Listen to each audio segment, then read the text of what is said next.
is that we should be able to say what it would mean for the testing to satisfy people, and not just in generalities.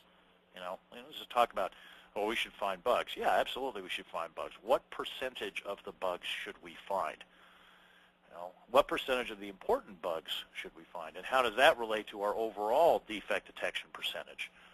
I mean, these are the questions that we need to ask ourselves, and to be able to answer, we should be able to establish a set of metrics for our test process that really allows us to demonstrate the value that we are adding. And so I'd encourage you to do that. I worked with a client just last week to set up a set of metrics, and it was fairly straightforward to put it in place, to just understand the objectives, and then what are the effectiveness, efficiency, and quality questions related to how well we're attaining those objectives, and the metrics follow from that. Okay, outsourcing. I will repeat the oft-repeated quote from the Gartner group here that characterized outsourcing as an irreversible megatrend. That is clearly true. Continues. Now, this is not a trend without some challenges for us as test managers. One of those is the use of production data for testing. Now, production data is one source of data for testing, and we should use that along with others. But the problem with production data for a lot of our clients is that production data contains private, confidential information of one sort or another. And as a result, it's necessary to anonymize the data in some way. We're working with a client right now on a project that's going to last another 6 months, and we just finished putting in place the tools that are going to be necessary to anonymize the data in such a way that there won't be any leakage of confidential data for the test team, our test team in Sri Lanka that will be running the tests. And not a huge job in this particular case, but in this particular case, we're talking about a single data repository. And it's an SQL relational database. It's got integrity constraints. It's a fairly recent vintage, and these are all things that make this task easier. It gets more challenging when you start talking about we have disparate data repositories, and some of the data is quite old. I mean, if you think of like an insurance company or a bank, you guys who are in that environment are going to find it pretty challenging to anonymize the data in a way that doesn't break some of the sort of foreign key attributes across that span the databases. If you've got one customer about whom data appears in a number of locations, a number of different databases, then you have a problem. And more on this later.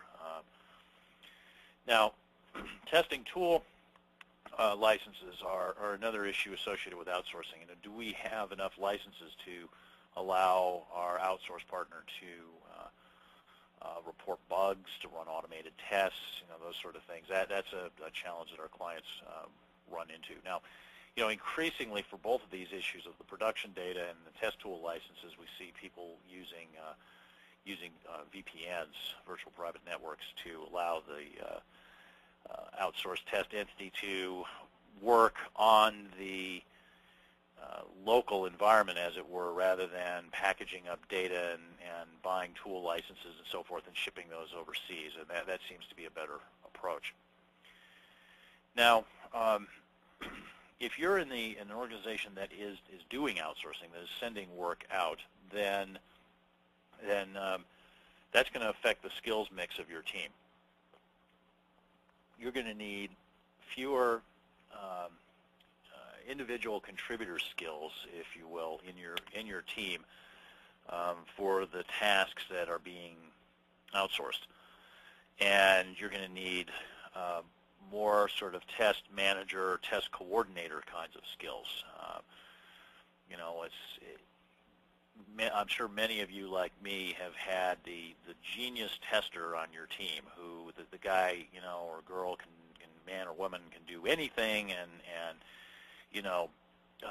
find any bug, and they're great, except that they cannot communicate to anybody how they do what they do. This person is going to go from being a sort of useful but somewhat flawed resource on your team to actually being more of a liability in many cases in an outsourced situation, because they cannot communicate, cannot coordinate with people outside, offshore to get what they do done. So, this is something you have to think about. How do you change people from being focused on doing the work themselves to being more focused on helping coordinate with other people and how to do the work? And also, more on the Agile stuff later, but clearly Agile is a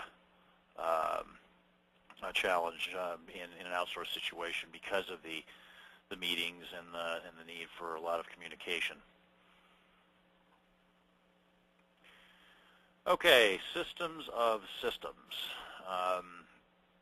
A lot of us work in a systems of systems world, right? And you've got as a test manager in a system of systems world, you've got potentially hundreds of applications, accessing dozens of databases that are disparate repositories of data, some of which is, as I mentioned before, potentially quite old. Legacy type data reaches back some years, and yet is related.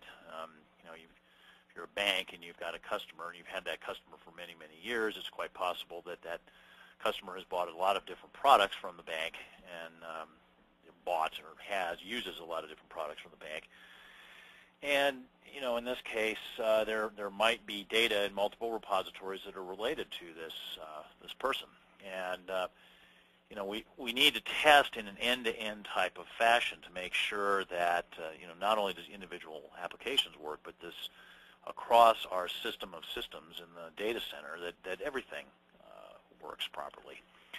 And if you're a company that sells systems that are going to get deployed in data centers, those systems are going to need to interoperate. Now, some of our clients sell systems that are actually a family of systems.